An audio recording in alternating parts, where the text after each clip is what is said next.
Hi dear friends, मैं आज दोबारा वेलकम कर रहा हूँ आपका थर्ड एपिसोड ऑफ डॉक्टर सरदानाज। मैं बादल भंडारी हूँ, पिछले 26 साल से डॉग्स ब्रीड कर रहा हूँ और मैं भी इंटरेस्ट हूँ।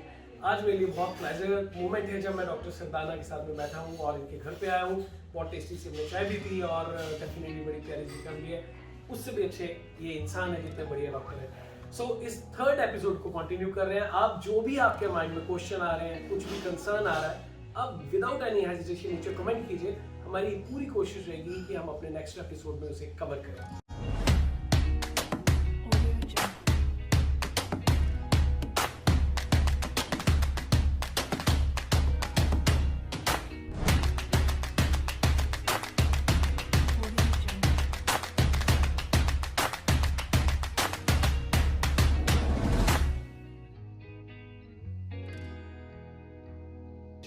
जो बहुत इंपॉर्टेंट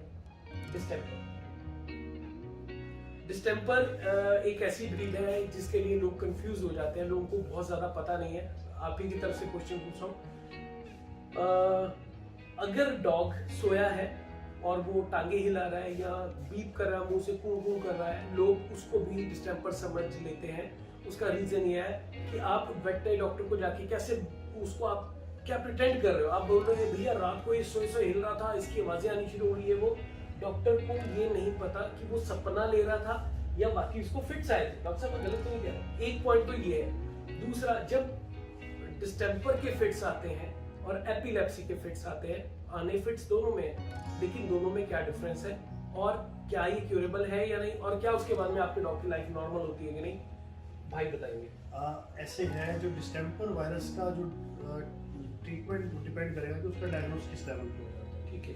एक्चुअली क्या है कि अर्ली डायग्नोसिस अगर हो गया है डिस्टेम्पर का तो उसका बड़ा अच्छे से ट्रीटमेंट होगा। एक बार जब नर्वाइन सिम्टम आने स्टार्ट हो जाए, उसकी ट्विचिंग स्टार्ट हो रही है हेड की या पूरी बॉडी की शेकिंग स्टार्ट हो रही है या उसकी फिट्स बनने स्टार्ट हो रहे हैं, उसके बाद थोड़ा ट्रीटमेंट मुश्किल होगा। अब आपको अवेयरनेस के लिए मैं बता रहा हूँ कि स्टार्टिंग सिम्टम बताइए। हाँ, मैं वही कह रहा हूँ कि जो सबसे पहला सिम्टम जब हमारे को डिस्टेम्पर का पता लग जाता है, एक तो सीजन पे भी हो, तो जब ज़्यादा केसेस आ रहा है तो सस्पेक्टेड है कि जो डिस्टेम्पर हो सकते हैं। उस एरिया का भी डिपेंड करता है कि उस एरिया में कितना फैला हुआ है। दूसरा क्या है कि जो डिस्टेम्पर वाला बच्चा है उसकी सभी ओरिफाइसेस, जितने भी आंखों से, कानों से, नोज से, सबसे डिस्चार्ज होना स्टार्ट हो जाता है। अच्छा, बहुत ज़्यादा, मतलब कानों से भी डिस्चार्ज हो रहा है, उसकी आई से भी, नोज से भी डिस्चार्ज हो रहा है। और जो उसके पॉज होते हैं अंदर के नोज से, छोटे बच्चों में बहुत नरम होते हैं। जब डिस्टेम्पर वाला बच्चा है उसके पहले दूसरे चीज में भी नहीं, मतलब पॉज ऐसे हो जाते हैं जैसे पत्थर के होते हैं, हार्ड पैड हो जाता है। ओके, ये बड़ा टिपिकल सिम्टम होता है। और हाई ग्रेड फीवर रहता है डिस्टेम्पर के अंदर। जब बच्चे का टेम्परेचर चेक किया 106 निकला तो वो ज़्यादा चांस है कि डिस्टेम्पर हो सकता है। अच्छा, उसके लिए हम डिस्टेम्पर की रैपिड टेस्ट किट आती है जिसमें कि हम उसके आई से सैंपल लेते हैं, क्योंकि कंसंट्रेशन सबसे ज़्यादा आइस के अंदर होती है डिस्टेम्पर वायरस की। वहाँ से डायग्नोसिस बड़ा अर्ली हो सकता है। जब भी कभी आपको सिम्टम दिखाई दें अपने डॉग के अंदर, बहुत हाई ग्रेड फीवर चल रहा है उसका और उसके मतलब जहाँ जहाँ डिस्चार्ज हो रहा है, तो सबसे पहले उसका रैपिड टेस्ट करवाओ। अगर आपका डायग्नोसिस जल्दी हो जाएगा तो आप एंटीबायोटिक अम्ब्रेला दे सकते हैं बड़े अच्छे वाले डॉग को, और सबसे पहले ही जो सी ये अपना फिट्स वाली दवाइयाँ इन एडवांस चला सकते हैं। ठीक है, उससे उस स्टेज में पहुँचेगा ही नहीं डॉग। अगर एक बार हो जाता है वो भी क्योरेबल होता है। 20% चांस होते हैं ट्विचिंग के बाद डॉग का हो जाए, पर जो डॉग रिकवर हो गया ना वो भी बेचारा जिंदगी भर परेशान रहता है। उसके अंदर जो नर्वाइन सिम्टम आ गए, वो बॉडी शेक करती रहती है, होती है, वो धीरे धीरे बाय द टाइम ठीक होता है उसको, तो लाइफ लॉन्ग दवाइयाँ चलाने वाली बात है। हेड शेक वगैरह होता रहता है, जो एक्चुअली जो टू बी वेरी ऑनेस्ट, जो मैंने 26 साल के एक्सपीरियंस में देखा, मैंने rarest of the rare case देखा डॉक्टर साहब जो डिस्टेम्पर का सर्वाइव हुआ है। उसके लिए शायद एक रीज़न ये रहा कि घर वालों को अवेयरनेस नहीं थी, उन्होंने सिम्टम मैच नहीं करके देखे, या शुरू में वो उन्होंने किसी और बीमारी को सोच लिया कि यार फीवर आ रहा है, शायद पैरासीटामोल घर में दे दो, या कई बार होता है वो सब चीज़ें। लेकिन एक ना बहुत इंपॉर्टेंट चीज़ है, जब हमारा बच्चा बीमार होता है, इंसान का बच्चा भी बीमार होता है ना, तो हम खुद से डॉक्टर नहीं बनते, हमें बनना नहीं चाहिए। हमें एक क्वालिफाइड वेटनरी डॉक्टर के पास जाना चाहिए जो कि उसको अच्छे से डायग्नोज कर सके। और डेफिनेटली आप ये चीज़ देख के जाइए कि उस डॉक्टर का भी जो एक्सपीरियंस और वो सब चीज़ जो है वो कितना अच्छा है। अगर आपको डाउट लगता है अपने शहर से दूर भी जाना पड़े तो डोंट हेजिटेट, बिकॉज ये एक लाइफ से रिलेटेड चीज है, लाइफ जो है हम उसे वापस नहीं ला सकते। अर्ली डायग्नोसिस अगर हो जाता है तो बड़ा अच्छा से ट्रीटमेंट हो जाता है, जितना आप लेट की तरफ जाते हैं तो उसके बाद चांस और कम्युनिकेबल है। कम्युनिकेबल है, और जो लोग बच जाता है वो कैरियर रहता है इस बीमारी का, ओके साल साल तक वो डिस्चार्ज करता रहता है वायरस के। ओके एक्चुअली मैं एक बार वंस फॉर टाइम हमारे पास यहाँ पे बहुत सारे केसेस आने लगे थे स्टे डॉग के, अच्छा जी तो हमने एक एनजीओ से बात की कि इसको कैसे करें भाई, ये एक एरिया के अंदर 10 केस आते हैं तो वहाँ के सारे डॉग्स के अंदर होने के चांसेस हैं। तो डॉक्टर शर्मा है दिल्ली में, बड़े अच्छे एनजीओ चलाते हैं, वो कहते हैं डॉक्टर साहब इनको यूटिलाइज यार बड़ा करना है, तो कहते ये जब ठीक भी हो गया तो ये कैरियर रहेगा, ये एक जो डॉग है ये काफ़ी को इफेक्ट करता है, तो ये बड़ा चक्कर रहता है इसके अंदर। ये डिस्टेंपर वाले ठीक होने के बाद साल 1.5 साल तक भी वायरस को सीक्रेट करते रहते हैं, जहाँ उन्होंने शिफ्ट करी किसी और डॉग में लिख कर दे तो उसको नहीं था। अब ये पॉइंट, एक और पॉइंट क्लियर करो, डॉक्टर साहब ने जो बात बोली, बहुत बारी आप सोचते हैं हमने डॉग की वैक्सीनेशन कराई, रिप्यूटेड काउंटर से कराई, रिप्यूटेड डॉक्टर से कराई, उसके बाद में भी हमारे डॉग को डिस्टेंपर कैसे हो गया, यहाँ तक कि समटाइम्स पार्वो में भी जब डॉग बीमार है या जो कैरियर है जो इन्फेक्शन कैरी कर रहा है, बेशक वो देखने में ठीक लग रहा है, वो हमें ठीक लग रहा है नेक डाई से, लेकिन आप उसका टेस्ट करेंगे तो वो फिर भी कैरियर है, जैसे सर ने बताया डॉक्टर साहब ने। तो वो डॉग ने अगर कहीं पे स्टूल पास किया, यूरिन पास किया, हमारे डॉग स्निफ करके करते हैं, शुशु करते हैं, पॉटी करते हैं, मैसेज देते हैं एक दूसरे को, अगर उसने लिक कर लिया, जीभ लगा दी उसको, तो वो डायरेक्ट वायरस उसके अंदर चलेगा। उसमें वैक्सीन, अगर वैक्सीन का फेलियर होना, वो उसमें ना तो डॉक्टर का कसूर, ना वैक्सीनेशन ब्रांड का कसूर, राइट डॉक्टर? एक्चुअली कोई भी वैक्सीन 100% सिक्योरिटी नहीं दे सकती, वो आपके पेट के अंदर इम्यूनिटी डेवलप करती है। एक और चक्कर होता है, एक ना वैक्सीन जब आपके डॉग की हो रही है उस टाइम डॉग हेल्दी होना चाहिए जी। जनरली। कई बार हमारे साथ भी ऐसा होता है कि हमारे पास कोई लोग लेके आए वैक्सीन के लिए, हमने कहा ठीक ठाक चल रहा है, हाँ जी बिल्कुल ठीक चल रहा है, जब हम वैक्सीन लगा लेते हैं उसके बाद कहते हैं लोग कि डॉक्टर साहब ये ना 2 दिन से वॉमिट भी कर रहे हैं। ये बड़ा चक्कर, ये या बड़ा फीवर था, 2 दिन से खाना नहीं खाया ऐसे। हाँ, अभी 2 दिन से खाना नहीं खा रहा था, आज खाने लग गया ये। इस टाइप के केसेस होते हैं। तो मैं सभी को ये कहना चाहूँगा कि जब आपका डॉग बिल्कुल हेल्दी कंडीशन में हो उस टाइम वैक्सीनेशन करवाएं, और 21 डेज तक जब तक वो वैक्सीन की इम्यूनिटी नहीं आती तब तक भी डॉग स्ट्रेस फ्री रहता है। अगर इन बिटवीन भी उसमें इलनेस आ जाती है या ज़्यादा ट्रैवल कर लेता है या किसी भी टाइप की स्ट्रेस हो जाती है, कई बार बेदिंग से भी स्ट्रेस हो जाती है, आपने नहला दिया डॉग को उससे भी स्ट्रेस हो जाती है, तब भी वैक्सीनेशन फेलियर के चांस होते हैं। तो कभी भी डॉग को वैक्सीन के लिए लेके जाते हो एक तो हेल्दी कंडीशन में, और उसको अवॉइड करो कि 21 डेज तक मतलब वॉश भी मत करो। जैसे हमने, अगर छोटा बच्चा है, हम लेके गए हैं, हमें पता है कि हमने आज वैक्सीन कराई है और उसको कल या परसों आप नहला दोगे तो वो definitely your kid will be on risk, अगर वो छोटा बच्चा है तो डेफिनेटली। तो इसलिए इट इज ऑलवेज बेटर कि डॉग को नीट एंड क्लीन तो रखिए, उसको नहलाना या जो भी है, लेकिन वो वैक्सीनेशन से गैप दे के रखिए। It is not a bravery कि सर वैक्सीन भी कर दो और इसको आज नहला भी दो और इसका ब्ला ब्ला ब्ला और चीजें भी कर दो, राइट डॉक्टर साहब? अब last but not the least, सबसे इंपॉर्टेंट क्वेश्चन डॉक्टर साहब, एक बहुत कॉमन प्रॉब्लम आती है हिप डिस्प्लेसिया, राइट? उसमें मैंने बहुत बारी देखा है, प्रैक्टिकली मैंने भी देखा है, एक डॉग है जो बिल्कुल अच्छा चल रहा है, फिट चल रहा है, और मान लीजिए लैब है, खेल रहा, दौड़ रहा है, और एक दिन उसको कहीं चोट लग गई, राइट? उसको चोट लग गई, बिकॉज एक्सीडेंट वाले केसेस, मतलब ऐसा नहीं है कि रोड पे हिट कर गया, भागता भागता कुर्सी के साथ टकरा गया, कोई उसके एज लग गई, या कभी बेड के साथ टकरा गया, या सीढ़ियों में गिर गया है, कुछ भी, तो वो एक आधा घंटा पहले वो बिल्कुल उसकी नॉर्मल लाइफ चल रही थी, बिल्कुल एक्टिव था, सब कुछ था, और आधे घंटे बाद वो बेचारा उठ नहीं पा रहा है, चल नहीं पा रहा प्रॉपर्ली।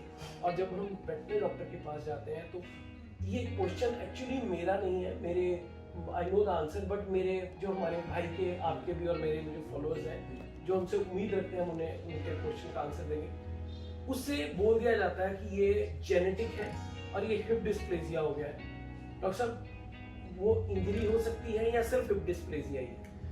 पहली बात तो मैं ये बताना चाहूँगा जो हिप डिस्प्लेसिया है वो मैनुअल प्रॉब्लम है। कभी भी स्टे डॉग के अंदर आपको हिप डिस्प्लेसिया नहीं होगा, जो नेचुरल ब्रीडिंग चल रही है उसमें कभी भी हिप डिस्प्लेसिया नहीं होगा। हिप डिस्प्लेसिया वहीं होगा जहाँ पर इनब्रीडिंग चल रही है। अब मैं आपको बताता हूँ, हिप डिस्प्लेसिया का भी ये चक्कर होता है कि इसके भी ना डिग्री है, ग्रेड है कि कितने किस लेवल का हिप डिस्प्लेसिया हो रहा है। Basically ball and socket joint है, हिप का जो ज्वाइंट है, उसकी जो फीमर की हेड कितना अंदर वो हो रहा है उससे उस पर डिपेंड करता है। कई बार क्या होता है कि डॉग बिल्कुल, हमने जब बाय किया, बच्चा लेके आए, वो बिल्कुल ठीक ठाक है, 5-6 महीने तक भी बिल्कुल बढ़िया है, उसके बाद क्या है कि जब उसका वेट बढ़ना स्टार्ट होता है तब उसका जॉइंट उस टाइम उसको वेट को बेयर नहीं कर पाता, उसमें उस टाइम सिम्टम दिखने स्टार्ट हो जाते हैं। फिर भी क्या होता है किसी किसी डॉग के अंदर वो मसल्स इतनी स्ट्रॉन्ग हो जाती है, कई बार लोग डाइट अच्छी देते हैं तो वो उसको होल्ड करके रखती है मसल्स, अपना फीमर को अंदर बोन के अंदर ग्रिप करके रखती है और हमारे को पता नहीं लगता। ऑल ऑफ ए सडन कभी जब बच्चा बहुत तेज भाग रहा है और जो स्लिप कर गया, स्किड कर गया, कुछ भी कर गया, उस टाइम पे फीमर का हेड बाहर निकलता है। कैन बी हाँ, because of injury, because of injury. तो वो एक्चुअली क्या है कि वो डिपेंड करता है कि उस टाइम पे एक्सरे के अंदर पता देख के पता लगता है।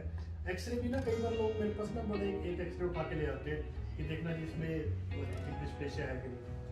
मैं आपको एक चीज बताना चाहूंगा, सभी जो भी इस वीडियो को देख रहे हैं, कभी भी आप एक एक्सरे के अंदर हिप डिस्प्लेसिया को डायग्नोज नहीं कर सकते। ये चीज को इसको मतलब कम से कम आप 15 या 16 एक्सरे करोगे तब आपको आइडिया लगेगा कि उसके अंदर प्रॉपर हिप डिस्प्लेसिया है और वो जेनेटिक है या इंजरी की हाँ। वजह से।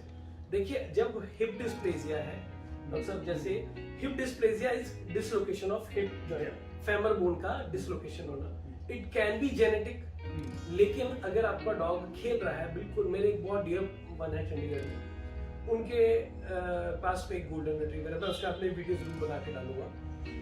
वो गोल्डन रिट्रीवर मेरी अपनी ब्रीडिंग है, वो बिल्कुल एक्टिव नॉर्मली खेल रहा था। एक दिन एक बीगल डॉग भी है उनके पास में जो 8-10 महीने का है, जो रिट्रीवर था वो 3 महीने का था। बीगल ने रिट्रीवर के ऊपर जंप कर दिया, उसकी स्पाइन पे, उसके बैक पे जंप कर दिया और वो बीगल का जो वेट था एंड वो dog was not alert retriever, उसकी चोट लग गई। उसके जो चोट लगी उसको बहुत सारे डॉक्टर्स को उन्होंने दिखाया और सबने उन्हें बोल दिया कि ये जेनेटिक है और ये पेरेंट्स से आ गया। And it was very shocking for me कि भाई पेरेंट्स से कैसे आ गया। तो मैंने उन्हें पूछा, मैं कहा भाई क्या रीजन हुआ कैसे ये चलना फिरना बंद हो गया। तो उन्होंने मुझे वीडियो क्लिप भी शेयर किया कि ये भाई देखो, ये बीगल डॉग ने सीसीटीवी कैमरा में भी रिकॉर्डेड है कि बीगल ने उसके पीठ पे जंप कर दिया and it was an injury. और साइन की दया से जो वो रिट्रीवर है जिसको बताया गया था कि ये जेनेटिक और ये कभी ठीक नहीं हो पाएगा, हिप डिस्प्लेसिया है, वो अब बिल्कुल नॉर्मल लाइफ जी रहा है, बिल्कुल फिट हो गया, बिल्कुल उसकी पेन वेन चले गई, नॉर्मल वो वॉक कर रहा है। जो प्रिकॉशंस उनको बताए गए थे उन्होंने प्रिकॉशंस भी लिए, जो उनको ट्रीटमेंट बताई गई वो भी लिया। तो डॉक्टर साहब ऐसे बहुत बड़ी केसेस हो जाते हैं जिनको मतलब आपका क्या एक्सपीरियंस है इस चीज के लिए, आप क्या कहना चाहते हैं? एक्चुअली हम हिप डिस्प्लेसिया वाले केसेस हैं, उसके अंदर भी ये है कि एक ना सर्जरी रिकमेंडेड होती है जी, जिसमें फीमर के हेड को ट्रिम कर देते हैं जी, तो बहुत अच्छे डॉक्टर्स की मैंने सर्जरी देखी है। बिल्कुल ठीक हो जाता है डॉक्टर से? कितने हद तक ठीक हो जाता है? 80% उसमें फेलियर की 80% फेलियर की चांस है। आप सर्जरी होती है, ओके, मैंने बहुत अच्छे डॉक्टर्स की भी देखी है सर्जरी, जी, तो उसमें बेटर रहता है कि आप मैनेजमेंट करें, मैनेजमेंट जो अच्छे ग्लूकोजामीन, कैल्शियम, मल्टीविटामिन्स अच्छे दोगे वो डॉग मेंटेन करते हैं और अपनी ज़िंदगी अच्छी चीज़ ऐसी दिक्कत नहीं होती। अंटिल अनलेस उसमें अगर आपको थोड़ा वेट कम करना पड़ेगा, मेंटेन करना पड़ेगा, बहुत ज़्यादा ओवरवेट करोगे तब ज़्यादा प्रॉब्लम आती है। अगर वेट डॉग का नॉर्मल रहता है तो अच्छी है। डॉक्टर साहब एक पॉइंट जो है, it can be because of genetic, right, it can be because of injury. एक ये ना क्वेश्चन मैं आपको बताता हूँ कि हमारे पास कई बार ये ब्रीडर्स लोग आते हैं, मतलब कहीं पर बेबी सेल किया तो उनके अंदर डिस्प्लेसिया की प्रॉब्लम आ गई, तो वो आके ये कहते हैं कि ये देखो 3 बच्चे हमारे पास पड़े हैं, इनके अंदर डिस्प्लेसिया नहीं है, आप वाले में कैसे हो गया। तो एक ही लीटर के अंदर अलग अलग बच्चों में जेनेटिकल मेकअप अलग अलग है, तो ऐसा हो सकता है कि एक बच्चे के अंदर डिस्प्लेसिया आ जाए और दूसरे में ना, इट इज़ क्वाइट पॉसिबल। तो ये ऐसा नहीं है कि हमारी ब्रीडिंग में फॉल्ट है, कहीं ना कहीं जेनेटिकली भी हो जाता है, कहीं पीछे से भी ये चीज़ें आ जाती है, तो ये कोई ऐसा इतनी बड़ी बात नहीं है, ये हो जाता है कहीं हो जाता है। अब जैसे डॉक्टर साहब अगर कोई भी ब्रीडर की बात करें, मे बी उसने एक मदर रखी हुई है, मे बी मदर की मदर भी रखी हो, पेयर रखा हुआ है कुछ भी, वो 10th जनरेशन में क्या हुआ उसको नहीं पता, नहीं है ना, या 5th जनरेशन में क्या हुआ, तो ये जो चीज़ें ना ये रहती है। एक और चीज़, अगर हिप डिस्प्लेसिया है जैसे सर ने बताया, डॉक्टर साहब ने, उसको अगर आप मेंटेन करते हैं, जो ट्रीटमेंट के अलावा आप उसे मेंटेन करते हैं, वेट वगैरह नहीं बढ़ने देते, तो that is the best solution rather than surgery. जो सर बता रहे हैं कि 80% चांसेस उसमें नहीं रहते। लेकिन अगर इंजरी है, अगर आपके डॉग को इंजरी हुई है, तो इंजरी के सॉर्ट आउट होने के चांसेस जो है वो बहुत ज़्यादा रहता है। बिकॉज जो मेरा एक्सपीरियंस है डॉक्टर साहब, जो हमने देखा है, जो मेरी टीम, जो हमारे साथ में डॉक्टर्स हैं पैनल में, जो वो देखते हैं, तो वो सारे के सारे जैसे हम केसेस देखते हैं, जो हिप डिस्प्लेसिया वाला वो पूरा ठीक नहीं होता, लेकिन जो इंजरी है बच्चे की ग्रोइंग एज में, जो एक जो छोटे बच्चे हैं ना, वो हीलिंग मशीन है, उसमें किसी भी टाइप की प्रॉब्लम होगी, अगर बोन्स की प्रॉब्लम है, कुछ है, फ्रैक्चर है, कुछ भी, वो बड़े जल्दी हीलिंग होती है बच्चों में। मतलब ये जो हिप डिस्प्लेसिया मतलब जो अगर थोड़ा सा सॉकेट बाहर आ गया है उसके अंदर, फीमर बाहर आ गया, वो बड़े जल्दी से रिकवर हो जाता है। उसमें जो लिगामेंट की जो सी रिकवरी है बड़ी फास्ट होती है बच्चों के अंदर। तो जो आप 3 मंथ वाला कह रहे हो, मे भी वो हिप डिस्प्लेसिया वाला केस ना हो, वो हिप डिस्प्लेसमेंट का केस हो सकता है कि उसमें से निकल के बाहर आ गया ड्यू टू इंजरी लगा लो या कोई जर्क लग गया उसकी वजह से, वो दोबारा उसको अपनी पोजीशन में रखा, थोड़ा सा बैंडेज वगैरह करी, वो अपने आप रिकवर हो गया। टाइम के साथ बिल्कुल टाइम के साथ रिकवर कर जाता है, उसमें साथ सप्लीमेंट देते हो। So this is one of the very fruitful live session. मैंने लाइफ में बहुत सारे डॉक्टर्स के साथ में बैठा हूँ, बात की है, हमेशा इंटरेक्ट करते हैं, बट एक जब हम ऐसे बात करना, मेरे भाई हैं, छोटे भाई जैसे हैं डॉक्टर साहब, बात करना एक बात है, लेकिन जब हम प्रॉब्लम को डिस्कस करते हैं, प्रोफेशनली प्रॉब्लम को डिस्कस करते हैं आप सब दोस्तों के लिए, तो वो सिर्फ और सिर्फ प्रॉब्लम को ध्यान में रख के मैं क्वेश्चन करता हूँ आपके बिहाफ पे, और डॉक्टर साहब ने जो आंसर्स दिए हैं, जो सॉल्यूशंस बताए हैं, जो हेल्प की, that is amazing. Through out world के जो दोस्त हैं जो हमारे चैनल को देखते हैं, आई रिक्वेस्ट देम लाइक कीजिए, चैनल को सब्सक्राइब नहीं किया तो सब्सक्राइब जरूर कीजिए। डॉक्टर सरदाना का चैनल भी है यूट्यूब पे, आप देखेंगे, सब्सक्राइब कीजिए। और आपके प्रॉब्लम से रिलेटेड बड़े सारे क्वेश्चंस, उनके जवाब डॉक्टर साहब ने ऑलरेडी यूट्यूब पर डाले हुए हैं, बड़ा मजा आता है देख के। कई बार होता है हाइंड लेग खराब हो जाती है बच्चे की, मैं देख रहा था, वो इन्होंने डाला था, और इतना इजीएस्ट वे से, सरल वे से बताते हैं, जैसे मेरे वीडियोस होते हैं ना, एक्सप्लेन करता हूँ बहुत इजी और सॉफ्ट वे से, कि आप अपने घर में बैठे इसको ट्रीट कर सकते हैं। वही डॉक्टर साहब ने पूरा बताया, उसमें भी मैंने देखा था कुछ दिन पहले 8 बनाया था, 25 डेज का एक लैब था, उसकी हाइंड लेग्स को वाइड जा रही थी, वो फ्लैट सरफेस पे रखने से हो जाता है, चेस्ट भी फ्लैट हो जाती है, कभी बेबी स्टक कर गया कोई, वो कभी अमेरिकन बुली की डिलीवरी करवानी, कभी कुछ, इस तरह के पता नहीं कितने सारे ब्लॉग्स हैं।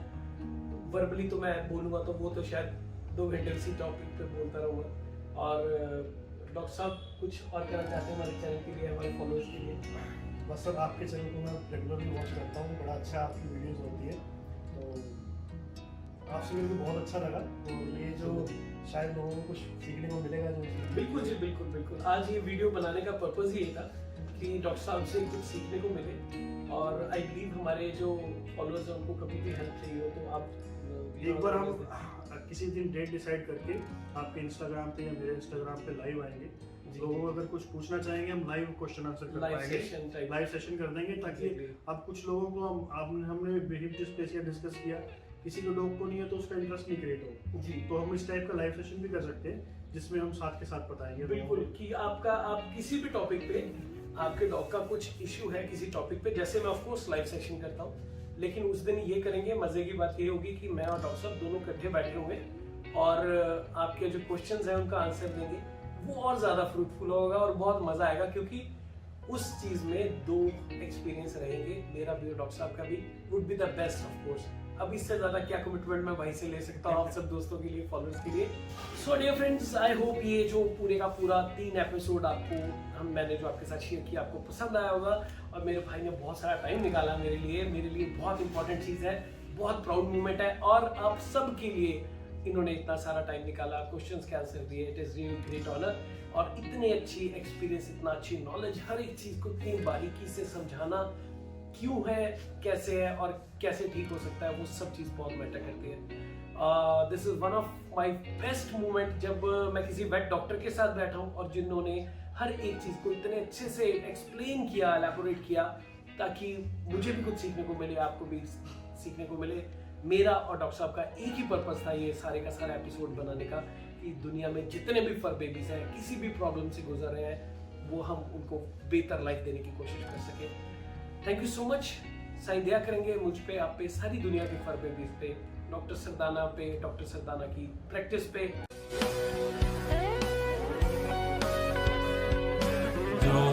Your friends